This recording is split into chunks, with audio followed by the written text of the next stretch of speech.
el 8 de noviembre de 1793. Una mujer llamada Madame Roland fue ejecutada en la Plaza de la Concordia en París por haberse opuesto, por haber criticado los excesos de la Revolución Francesa. Una revolución que, por cierto, tanto ella como su esposo habían apoyado, pero que luego se había volcado contra ella. Enfrente del lugar de la ejecución, en la Plaza de la Concordia, había una estatua que representaba la libertad. Y cuenta la historia que Madame Roland, antes de ser ejecutada y mirando de frente a esta estatua, pronunció estas famosas palabras: «Oh libertad, cuántos crímenes se cometen en tu nombre». Poderosa frase. «Oh libertad, cuántos crímenes se cometen en tu nombre». Lamentablemente son muchas las barbaridades que se llevan a cabo por causa de una libertad mal comprendida y por causa de una libertad mal aplicada, como la mujer que piensa tener libertad de hacerse un aborto sin importar el ser humano que se está desarrollando en su vientre. Ahora, mis hermanos, no olvidemos, porque es muy fácil, ¿verdad?, criticar a la gente de afuera. No olvidemos ni por un momento que los cristianos también podemos hacer mucho daño en nombre de la libertad. Y eso es precisamente lo que Pablo trata en el capítulo 14 de su carta a los Romanos, que empezamos a estudiar la semana pasada. Recuerden que algunos miembros de la iglesia en Roma provenían de un trasfondo judío. Y por lo tanto, a ellos se les hacía muy difícil desconectarse, se les hacía difícil despegarse de todas las leyes del Antiguo Testamento, de la ley de Moisés, concernientes a la dieta, a lo que ellos podían comer, a lo que no podían comer y cómo podían comerlo, y a la celebración de ciertas fiestas religiosas. Y Pablo en este capítulo califica a estos hermanos, a estos creyentes, como débiles en la fe. No porque tuvieran una fe débil, sino por la debilidad de sus conciencias mal informadas. Vean el versículo 2. Uno tiene fe, es decir, uno cree que es legítimo, esa es la idea de la palabra fe ahí, uno cree que es legítimo comer de todo. Pero el que es débil solo come legumbres. ¿Por qué? Porque él cree que no es legítimo comer de todo. De manera que él es débil en la fe. Esa división entre los hermanos débiles, los de una conciencia mal informada, y los hermanos fuertes que tenían una conciencia bien informada, estaba generando un conflicto que amenazaba la unidad y el bienestar de la iglesia en Roma. Y como decía Marcos hace un momento, eso no se circunscribe únicamente al primer siglo de la era cristiana. Eso es algo que ha estado ocurriendo a través de toda la historia de la iglesia, y de la cual la iglesia bíblica del Señor Jesucristo no está exenta de ese peligro. Por un lado, los débiles estaban criticando, estaban condenando a los que no tenían los mismos escrúpulos que ellos tenían con respecto a esas cosas que eran moralmente neutras. Y por el otro lado, los hermanos fuertes estaban despreciando, estaban menospreciando a los débiles y siendo muy insensibles con las dificultades de conciencia con las que ellos estaban lidiando. De manera que ambos grupos, los fuertes y los débiles, estaban faltando a la ley del amor. No se estaban vistiendo de Cristo. Recuerden que esa es la última exhortación del capítulo 13 de la carta a los Romanos. Vestíos del Señor Jesucristo. Y si algo caracterizaba al Señor Jesucristo era su amor. Es su amor. ¿Cómo resuelve Pablo este problema? Defendiendo la libertad de ambos grupos, a vivir a la luz de sus conciencias. Ambos grupos tenían libertad a vivir conforme a sus conciencias. Vean el versículo 3. El que come no menosprecia al que no come. Y el que no come no juzgue al que come, porque Dios lo ha aceptado. Dios lo ha aceptado. Es interesante notar todas las veces que Pablo se refiere a Dios en los primeros 12 versículos del capítulo 14. Es impresionante. 9 veces Pablo usa el término Señor, 5 veces usa el nominativo Dios y 1 vez el nombre de Cristo. Eso hace 15 veces en total en 12 versículos. ¿Saben lo que eso significa? ¿Qué aplicación práctica nosotros podemos extraer de eso? Que el énfasis de Pablo es que solo Dios es el Señor de nuestras conciencias. Y es delante de Él que debemos vivir. Es buscando la aprobación de Dios que debemos vivir, no la aprobación de los hombres. Mi hermano amado, procura agradar a Dios en todo lo que tú haces. Procura agradar a Dios. Pablo se opuso tajantemente a que en la iglesia en Roma se forzara a todo el mundo a someterse a una lista de reglas en asuntos en los que Dios no había legislado en su palabra. Pablo se opuso a eso. Ahora recuerden, mis hermanos, que aquí no estamos hablando de cosas pecaminosas, porque ahora han surgido líderes cristianos que dicen, bueno, la homosexualidad es un asunto de cada cual, y cada cual que decida eso. No. Eso no es un asunto de cada cual, porque Dios lo prohíbe en su palabra. La borrachera, Dios la prohíbe en su palabra. Mi hermano, mi hermana, si tú te pasaste de contento tomando alcohol, y eso está afectando tu forma de comportarte, tú has pecado contra Dios. La borrachera es un pecado, y es un pecado condenado en las Escrituras. Ahora, cada creyente es responsable ante Dios por las decisiones que toma en cosas que Dios no ha prohibido, en cosas que no son esenciales ni son pecaminosas. Vean el versículo 9. Porque para esto Cristo murió y resucitó. ¿Para qué? Para ser Señor tanto de los muertos como de los vivos. ¿Qué es un Señor? Un Señor es un Señor. Es un amo. Es un dueño. Es el que te debe gobernar. Tú no tienes autogobierno. Tú no te gobiernas a ti mismo. Cuando tú te convertiste al Señor, tú renunciaste a hacer tu voluntad para hacer su voluntad. Él es Señor. Él es Señor. Ahora, mis hermanos, ¿saben lo que ocurre en una iglesia cuando se intenta forzar a todos sus miembros a conformarse a una lista de reglas humanas? Suelen ocurrir por lo menos 3 cosas. La primera es que en vez de promover la verdadera santidad y la verdadera madurez espiritual, se produce una especie de vida cristiana artificial, más preocupada por lo externo y motivada por el temor a los hombres, no por el temor a Dios, motivada por un deseo de encajar en el grupo. La segunda es que en la generalidad de los casos, los que se someten más fielmente a las reglas se llenan de orgullo y se vuelven hipercríticos. Y lo tercero que ocurre es que se termina dando importancia a lo que no tiene tanta importancia y minimizando lo que sí la tiene. Es increíble cómo en los evangelios los fariseos quisieron matar a Cristo porque según sus reglas Él estaba violando el día del Señor. O sea, como Él está violando el día del Señor, vamos a matarlo. El asesinato es menor que violar el día del Señor. Es increíble a dónde puede llegar una persona legalista.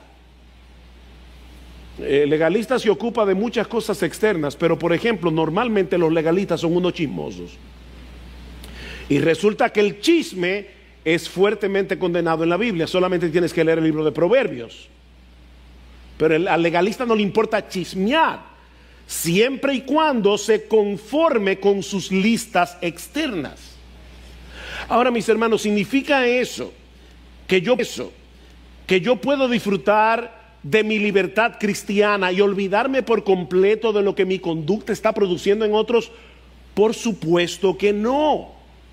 Así como Pablo se cuidó de no promover en la iglesia la tiranía del hermano débil, como vimos la semana pasada, así también se opuso a la actitud desconsiderada e insensible que estaban manifestando algunos hermanos fuertes.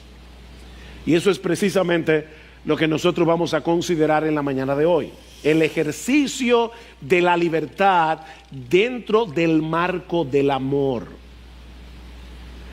No somos libres de no amar. Si tú eres cristiano, tú no eres libre de no amar. De manera que el ejercicio de tu libertad cristiana debe ser llevado a cabo dentro del marco, dentro de los límites del amor cristiano. Hay al menos 3 exhortaciones que Pablo dirige a los hermanos fuertes en este capítulo. Así que todo este mensaje son aplicaciones. 3 exhortaciones de Pablo a los hermanos fuertes. La primera es: reciban al débil en la fe. Capítulo 14, versículo 1. Aceptad al que es débil en la fe.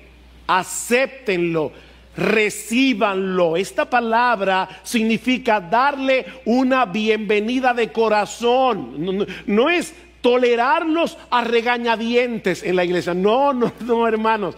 Recíbanlo como hermanos y hermanas que fueron comprados con la sangre de Cristo. Denle la bienvenida para edificarse mutuamente. Noten que Pablo les dice explícitamente que no debían recibirlos para juzgar sus opiniones, o como dice la Reina Valera, para contender con ellos por sus opiniones.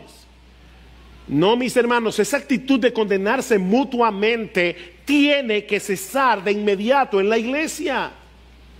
Vean el versículo 3 otra vez: el que come, que no menosprecie al que no come, y el que no come, que no juzgue al que come. ¿Por qué? Porque Dios lo ha aceptado. Y esta es la misma palabra del versículo 1. Dios le ha dado la bienvenida en su familia. Dios lo ha adoptado como hijo. Y la pregunta es: ¿cómo es posible que nosotros condenemos y rechacemos a aquellos a quienes Cristo ha recibido plenamente? Vean el versículo 7 del capítulo 15. Por tanto, aceptaos, la misma palabra otra vez, aceptaos los unos a los otros como también Cristo nos aceptó para la gloria de Dios. Mis hermanos, Dios es más glorificado, Dios es más ampliamente glorificado en una iglesia donde los hermanos se aman entre sí a pesar de la diversidad de opiniones que tienen en cuanto a la práctica de la libertad cristiana, que en otra iglesia donde un grupo quiere obligar al resto a someterse a sus reglas. Dios es más glorificado en una iglesia donde hay diversidad de opiniones con respecto a estas cosas.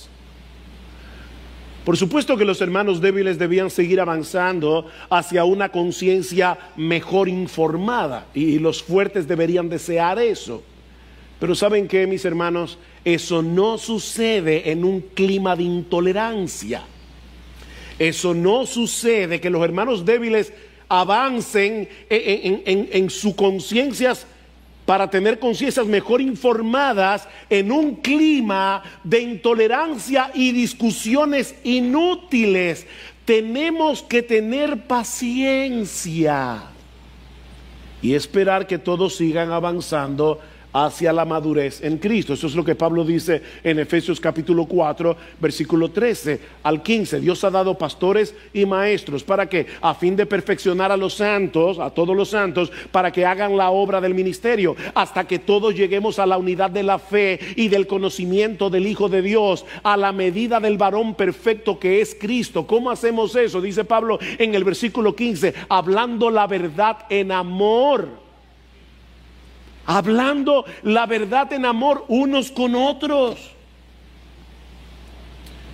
En la iglesia se da un fenómeno que no deja de ser tristemente interesante, y es que muchos creyentes que han avanzado un poco en el entendimiento de ciertas cosas, luego olvidan el largo camino que tuvieron que recorrer para llegar a ese entendimiento. Es lo que pasa muchas veces con creyentes que se convirtieron en iglesias arminianas, es decir, que no creen en la soberanía de Dios, en la salvación de los pecadores, aunque ellos dicen que sí, pero no lo creen en la práctica.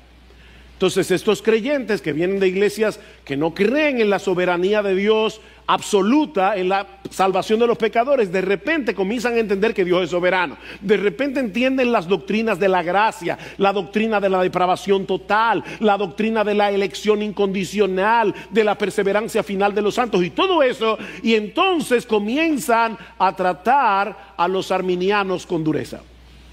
Y uno tiene que preguntarle, ¿y tú de dónde vienes? Eso es orgullo doctrinal. Eso es orgullo teológico. Y el orgullo, mis amados hermanos, no importa el apellido que tenga, es pecaminoso. Tienes que tener paciencia. Defiende con gracia las doctrinas de la gracia. Y lo mismo ocurre con aquellos creyentes que vienen de un trasfondo legalista y luego entienden la libertad cristiana, entienden la doctrina de la libertad cristiana, y entonces comienzan a cortarle la cabeza a todos los legalistas.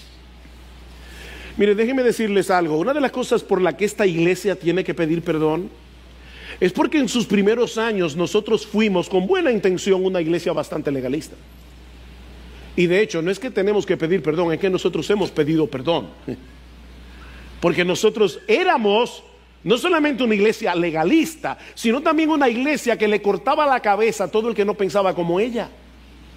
Obviamente no de manera literal, sino con nuestras palabras. Éramos muy duros criticando a los demás. Hace muchos años nosotros tuvimos que ir a algunos pastores y pedirles perdón. Mis hermanos, eso es parte de nuestra historia. Nosotros venimos de ahí. Es como yo le decía a alguien el otro día: mira, yo entiendo perfectamente a los legalistas. Lo entiendo perfectamente porque yo estuve ahí. Pero no solamente estuve ahí, es que nosotros tenemos que luchar con el legalismo que llevamos todos en el corazón. Todos nosotros llevamos un católico romano en el corazón. Y tenemos que estar luchando con la idea de que Dios me va a aceptar o Dios me va a bendecir por la manera como yo llevo a cabo mis deberes cristianos. ¿O tú no luchas con eso? Entonces ten paciencia. Lo que estaba sucediendo en Roma es que los hermanos fuertes no estaban teniendo paciencia con los hermanos débiles. Y ahora Pablo les dice: acéptenlos. Denles la bienvenida. No es que los toleren, es que los reciban con amor, como Dios los aceptó en Cristo. Pero Pablo les dice también, en segundo lugar, que no debían menospreciar al hermano débil. Esto es otra cosa. No solamente que debes aceptarlos, es que no debes menospreciarlos. Así como los débiles debían dejar de condenar a los fuertes debían dejar de menospreciar. ¿Saben lo que es menospreciar, verdad? Tener en poco a los débiles. Versículo 3 otra vez: el que come, que no menosprecie al que no come. Muchos de estos hermanos que no tenían una conciencia bien informada se abstenían de comer. ¿Saben para qué? Para agradar a su Señor. Eso es digno de alabanza. No tiene una conciencia bien informada, pero su motivación es buena. El que se abstiene, dice Pablo más adelante, para el Señor se abstiene. Él lo hace para agradar a su Señor. Es interesante notar que aunque Pablo se sitúa a sí mismo en el grupo de los hermanos fuertes, vean el versículo 1 del capítulo 15, así que nosotros los que somos fuertes, o sea, Pablo se sitúa en el grupo de los fuertes. Él nunca le pide a los débiles que pongan a un lado sus escrúpulos, sino que los alienta a seguir la voz de su conciencia. Versículo 14, yo sé y estoy convencido en el Señor Jesús de que nada es inmundo en sí mismo, y obviamente no está hablando de cosas pecaminosas, vuelvo y lo repito, está hablando de cosas que Dios no ha prohibido. Nadie puede decir, el sexo fuera del matrimonio no es inmundo. Sí es inmundo. No es de eso que Pablo está hablando. Pablo está hablando aquí de cosas que son moralmente, que no están prohibidas por las Escrituras. Estoy convencido en el Señor Jesús de que nada es inmundo, pero para el que estima que algo es inmundo, para él lo es. Así que si tú crees que es inmundo, no lo hagas. Versículo 23, pero el que duda, si come se condena. ¿Por qué? Porque no lo hace por fe, y todo lo que no proviene de fe es pecado. Un amigo tuyo cumple años y tú quieres regalarle un bizcocho, pero tú no te acuerdas qué es lo que a tu amigo le hace daño, si es el chocolate o si es la ciruela. Hay algo a lo que tu amigo es alérgico, pero tú dices, bueno, yo no tengo mucho tiempo ahora mismo para estar averiguando eso, así que le voy a comprar el de ciruela. O sea, tú tienes dudas de que ese bizcocho de ciruela le va a hacer daño a tu amigo, pero a ti no te importa y se lo compras. ¿Tú no amas a tu amigo? Bueno, es 1000 veces peor cuando tú dices, yo no estoy seguro de si esto es correcto o legítimo delante del Señor, pero como quiera lo voy a hacer. No, si tú no estás seguro, entonces no lo hagas. Es parte de tu amor abstenerte y averiguar mejor el caso. Así que, mi hermano, procura iluminar adecuadamente tu conciencia estudiando seriamente las Escrituras. No hagas las cosas porque los demás también lo hacen, sino porque tienes la convicción de que eso, lo que sea que tú quieres hacer, agrada a tu Señor y Salvador. Nunca menosprecies a nadie que por seguir su conciencia se abstenga de ciertas cosas que tú puedes hacer con libertad. No menosprecies a tu hermano débil. Pero hay algo más que Pablo dice a los fuertes, y es ahora el resto de mi sermón, y es que nosotros debemos limitar la práctica de nuestra libertad por amor al hermano débil. Debemos estar dispuestos a limitar la práctica de nuestra libertad por amor al hermano débil. Versículo 13, por consiguiente ya no nos juzguemos los unos a los otros, sino más bien decidid esto, y ahorita van a ver por qué pongo énfasis en estas dos palabras, juzgar y decidir, no poner obstáculo o piedra de tropiezo al hermano. Aquí hay un juego de palabras que no se percibe claramente en español, y es que la palabra que se traduce como juzgar es la misma palabra que se traduce como decidir. Es la misma palabra, de manera que lo que Pablo está diciendo aquí es algo como esto: lo más juicioso que puedes hacer es dejar de juzgar al otro por sus opiniones. Lo más juicioso es que dejes de pasar juicio, es que dejes de juzgar al otro por sus opiniones en aquellas cosas que Dios no ha legislado en su palabra.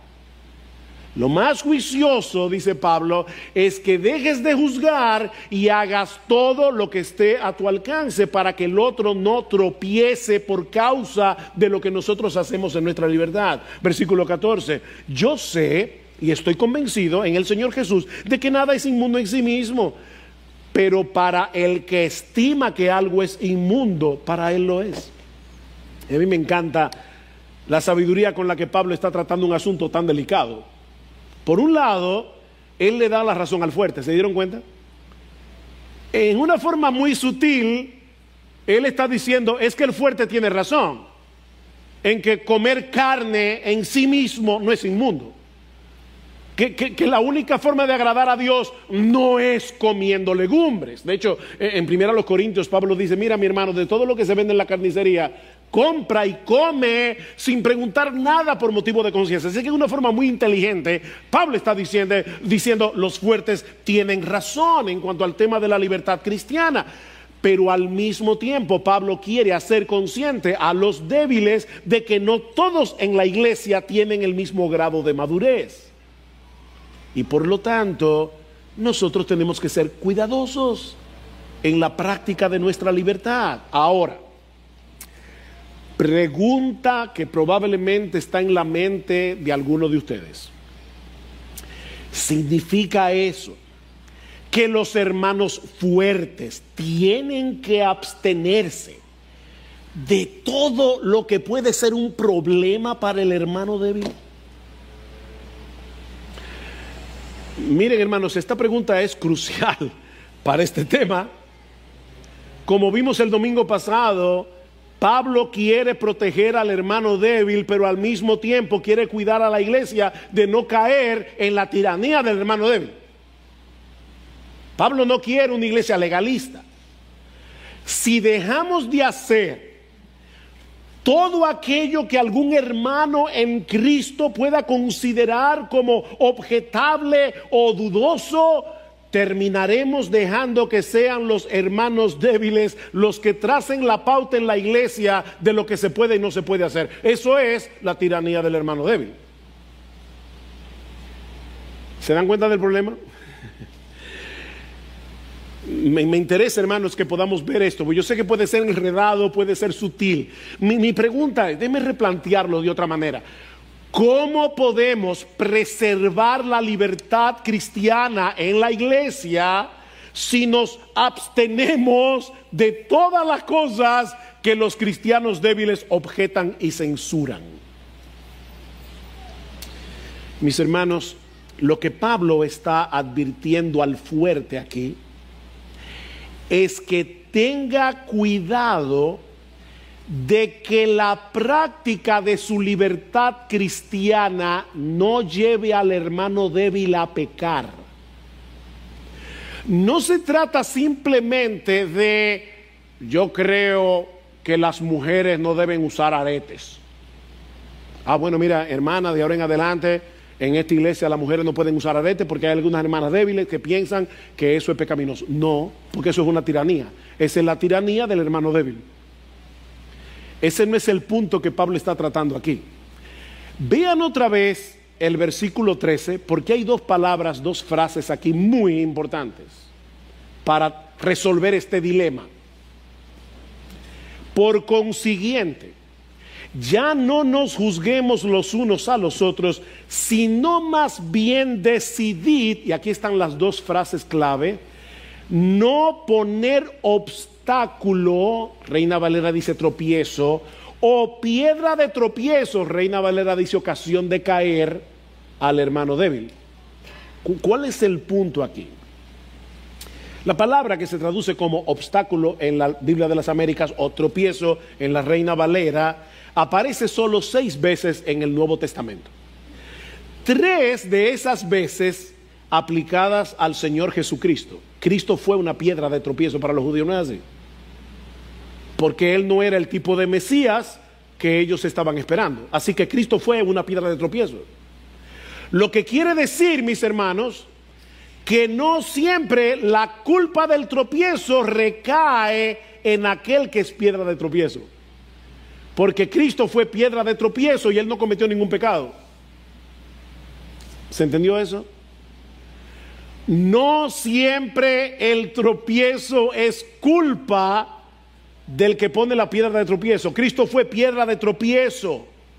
Y muchas veces, aún hasta los incrédulos tropiezan con nuestra práctica de la vida cristiana. Ellos, por ejemplo, no pueden entender, ¿y por qué tú tienes que ir a la iglesia todos los domingos? O sea, Ellos pueden ver una serie de Netflix de 50 episodios, pero ir a la iglesia los domingos para él es exagerado. Ven, nosotros somos piedra de tropiezo para los incrédulos por hacer algo bueno, por hacer algo que es correcto. Así que no siempre el tropiezo recae en aquel que es piedra de tropiezo, porque Cristo fue piedra de tropiezo para el judío, dice Pablo. Pero otras veces la culpa sí recae enteramente en aquel que es motivo de tropiezo, como vemos en este mismo capítulo de Romanos. Vean el versículo 20: no destruyas la obra de Dios por causa de la comida. O sea, nosotros podemos arruinar, y veremos en un momento qué significa eso, pero el punto es que aquí el que es piedra de tropiezo es culpable. Es culpable. La otra expresión que usa Pablo es ocasión de caer, que es la traducción de una palabra griega, escándalo en griego, de donde proviene nuestra palabra escándalo en español. Esta palabra aparece 15 veces en el Nuevo Testamento y tiene un significado muy similar al de piedra de tropiezo. Varias veces se usa para referirse otra vez a Jesucristo. No dice en 1 Corintios capítulo 1 versículo 23 que Cristo es piedra de tropiezo para los judíos. Cristo crucificado es piedra de tropiezo para los judíos. Pero otras veces el Nuevo Testamento usa esa expresión para referirse a aquellos que hacen tropezar a otro con su conducta. Entonces, ¿cuál es la directriz que Pablo está dando en este pasaje a los hermanos fuertes? Quizás el mejor comentario lo encontramos en 1 Corintios capítulo 8. La Biblia se interpreta con la Biblia. Escuchen lo que dice Pablo en 1 Corintios 8, 9 al 10, en el contexto de comer carne sacrificada a los ídolos o no. Resulta que en Corinto, una ciudad pagana, muchos se convirtieron al Señor, venían de un trasfondo idólatra y algunas carnes eran sacrificadas a los ídolos. A los idólatras llevaban un buey, una vaca a sacrificar al ídolo. A veces no toda la carne que era sacrificada era consumida en el sacrificio. ¿Qué hacían los sacerdotes con esa carne? La vendían a la carnicería. Entonces, ahora comienzan los hermanos de Corinto. ¿Es correcto que un cristiano coma un filete que fue sacrificado previamente a los ídolos? Algunos cristianos fuertes decían, ¿y por qué no? Porque para colmo esa carne era más barata que las otras. Entonces, la pregunta es, ¿pueden los fuertes comerse un filete que fue de una vaca sacrificada a los ídolos? Los fuertes decían, un ídolo nada es, ¿cuál es el problema? Los débiles decían, bueno, a mí cuando me como esa carne me da la impresión de que estoy adorando otra vez al ídolo que yo adoraba cuando era inconverso. Ah, pues no te la comas tú, pero no me critica a mí por comérmela, y más que más barata. Ese era el problema en Corinto. Ahora escuchen cómo Pablo lidia con ese problema. Mas tened cuidado. O sea, Pablo le dice, tú tienes libertad de comerte la carne que fue sacrificada a los ídolos. Mas tened cuidado, no sea que vuestra libertad de alguna manera se convierta en piedra de tropiezo para el débil, porque si alguno te ve a ti que tienes conocimiento sentado a la mesa en un templo de ídolos, porque esa era otra, a veces frente al templo había un restaurante o un sitio de comer, y ahí era que se comía la carne más barata. Entonces dice, te ve a ti frente al templo comiendo, ¿no será estimulada su conciencia a comer lo sacrificado a los ídolos? Como si fuera sacrificado a los ídolos. Literalmente esta frase se puede traducir, ¿no será envalentonada su conciencia? O sea, el individuo dice, bueno, el hermano fulano, él es un hermano que tiene muchos años en la iglesia y él se está comiendo la carne. Yo como quiera a veces pienso que estoy teniendo comunión con el ídolo si me como la carne que fue sacrificada a los ídolos, pero como él lo está haciendo, déjame hacerlo yo también. No lo hagas, le dice Pablo al débil, porque tú estás violando tu conciencia. El fuerte puede hacerlo porque él no está violando su conciencia, pero el débil no. Ahora, ¿qué le dice Pablo al fuerte? No te pongas a presionar al débil para que coma la misma carne que tú, porque tú lo estás haciendo en libertad, pero le estás llevando a él a pecar.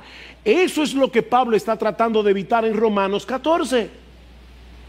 Mis hermanos, lo que Pablo está diciendo a los fuertes es que deben ser sensibles, juiciosos en la práctica de su libertad cristiana. No vaya a ser que estimulen al hermano débil a hacer lo que él no debe hacer por causa de su propia conciencia. ¿Se entendió? Vean una vez más versículos 14 y 15. Yo sé y estoy convencido en el Señor Jesús de que nada es inmundo en sí mismo. Cristo hizo limpio todos los alimentos. Vean Marcos capítulo 7. Pero para el que estima que algo es inmundo, para él lo es. Porque si por causa de la comida tu hermano se entristece, y la palabra entristecerse allí es, él está violando su conciencia y por lo tanto se está sintiendo convicto de pecado. Él se está entristeciendo. Ya no andas conforme al amor. No destruyas con tu comida a aquel por quien Cristo murió. No destruyas con tu comida. Lo que Pablo está diciendo aquí no es que un verdadero creyente se puede perder y caer en el infierno, perder su salvación después que la tiene, porque eso sería contradecir un montón de textos del Nuevo Testamento, muchos de los cuales se encuentran en la misma carta a los Romanos. Ya no hay condenación para aquellos que están en Cristo Jesús, nada puede separarnos del amor de Cristo. O sea que olvídense de esa interpretación porque no es correcta. Esa palabra que nuestra Biblia traduce destruir también significa arruinar. Pablo está usando la palabra aquí como lo opuesto de edificar. En vez de edificar, tú estás arruinando. John Murray, un gran comentarista norteamericano, dice: Pablo está enfatizando el carácter destructivo del pecado con el propósito de impresionar al hermano fuerte con la gravedad de su ofensa al venir a ser ocasión de tropiezo para el hermano débil. Cuando Pablo dice que el hermano débil es contristado, se refiere precisamente al dolor de su conciencia herida al hacer algo que él cree que es pecaminoso. Miren, mis hermanos, déjenme decirles algo muy seriamente como pastor de esta iglesia. Cuando un cristiano comienza a actuar en contra de su conciencia, aún en cosas muy pequeñas, ha comenzado a transitar por un camino muy peligroso que no sabemos a dónde lo llevará finalmente. Piensen en el rey David.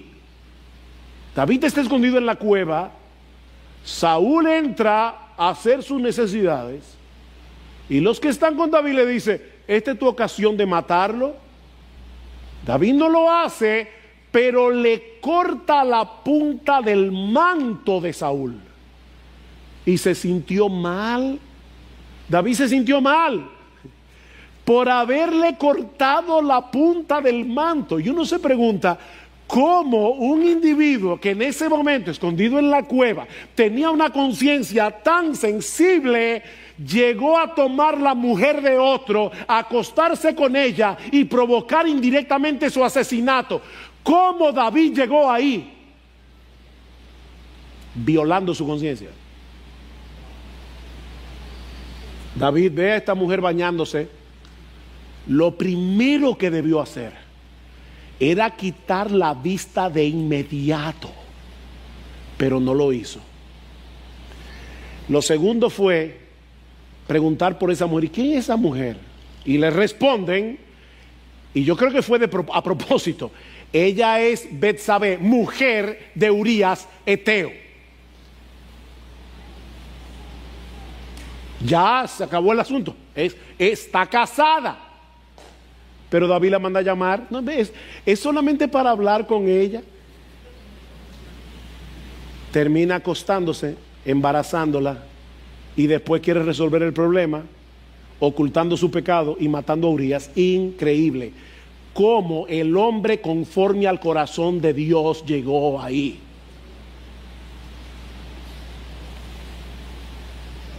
Leí recientemente una historia que me dio mucha tristeza porque fue una historia verídica de una joven que venía de una iglesia muy estricta donde se decía que usar maquillaje era pecaminoso. Esta joven estudiaba el bachillerato, ya estaba en la escuela superior, donde habían otras cristianas que venían de iglesias que no tenían esa misma convicción. Lamentablemente, estas jóvenes cristianas comenzaron a presionar a esta otra porque no usaba maquillaje. ¿Y qué hizo ella finalmente? O que ella comenzó a usar maquillaje cuando salía de la casa y se lo quitaba cuando iba a regresar. La presión fue tan grande que esta muchacha comenzó a violar su conciencia. Ahora, debo decir, la Biblia no prohíbe que las mujeres usen maquillaje. Dice que se adornen con pudor y modestia, o sea, con un sentido juicioso. No te adornes como Jezabel, pero la Biblia no prohíbe el adorno.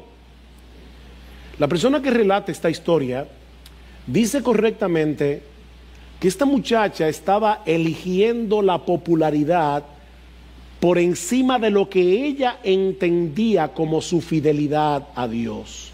¿Y qué pasó? Poco a poco comenzó a permitirse otras cosas hasta que terminó envuelta en pecados sexuales. ¿Cómo comenzó eso? Dice la persona que cuenta la historia, ella había tropezado porque sus amiguitas cristianas, bueno, eso de amiguita lo dije yo, porque sus amigas cristianas se habían burlado de los principios que le dictaba su conciencia. Eso es ser ocasión de caer. Una cosa es la libertad cristiana y otra muy distinta, la práctica de esa libertad. La libertad cristiana es una convicción interna entre nosotros y Dios de la gloriosa libertad que Cristo compró para nosotros en la cruz. Pero me encantó esto que dice el teólogo escocés Sinclair Ferguson. Nosotros podemos disfrutar de nuestra libertad sin que necesariamente tengamos que ejercerla. Nosotros podemos disfrutar de nuestra libertad sin que necesariamente tengamos que ejercerla. Vean el versículo 22. La fe que tú tienes, tenla conforme a tu propia convicción delante de Dios. Es un asunto entre tú y Dios. Tú no tienes necesariamente que practicar en toda circunstancia y en todo lugar lo que tú entiendes que es tu libertad.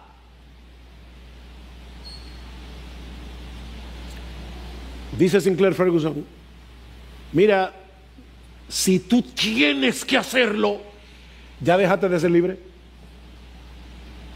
Cuando un cristiano dice, esa es mi libertad, yo tengo que hacerlo, ya tú eres un esclavo de tu libertad. Paradójico, ¿verdad? Eres un esclavo, volviste al pasado, volviste a tu esclavitud. Ahora resulta que no es Cristo el que te gobierna, es lo que tú entiendes en tu mente que es tu libertad. Volviste a ser un esclavo de tus propios deseos. Tú no tienes dominio propio para decirte que no. Así que la pregunta más importante que debemos hacer a la hora de tomar una decisión en el uso de nuestra libertad no es si tenemos derecho a hacerlo. No, la pregunta es ¿cuál es el impacto que esto puede tener en este hermano mío por el cual Cristo murió y cómo esto puede afectar a la unidad y a la utilidad de mi iglesia? Esa es la pregunta. Mira, mi hermano, el bienestar espiritual de tu hermano y la unidad de la iglesia es infinitamente más importante que el ejercicio de tu libertad cristiana. Mira otra vez el versículo 20. No destruyas la obra de Dios por causa de la comida. En realidad todas las cosas son limpias, pero son malas para el hombre que escandaliza a otros al comer. ¿Ven? Aquí estoy yo con este hermano que piensa que no debe comer carne de puerco porque él era judío y viene de ese trasfondo. Y yo digo, como yo decía el domingo pasado, oye, este chicharroncito si está bueno, coge un poco, no sea tan quiquilloso. O sea, ¿a ti no te importa? Deja de comerte el chicharrón frente a este hermano porque él cree que eso es pecado. En ese contexto deja de comértelo y no lo presiones. es mejor, oigan lo que dice Pablo, versículo 21, es mejor no comer carne, ni beber vino, ni hacer nada en que tu hermano tropiece. Estás ahí con este hermano, era un alcohólico, lo invitaste a tu casa a cenar y a ti se te ocurre la brillante idea de poner una botella de vino en medio de la mesa y otros ponen otras cosas. Tú no te estás dando cuenta que tú puedes llevar a este hermano a beber inmoderadamente alcohol y terminar borracho.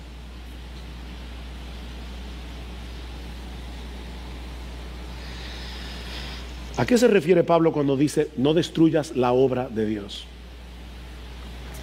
Yo creo que se refiere muy probablemente, y muchos otros exégetas también, a la unidad de la iglesia. No destruyas la obra de Dios. No, Dios está edificando su iglesia para su gloria. No destruyas la obra de Dios.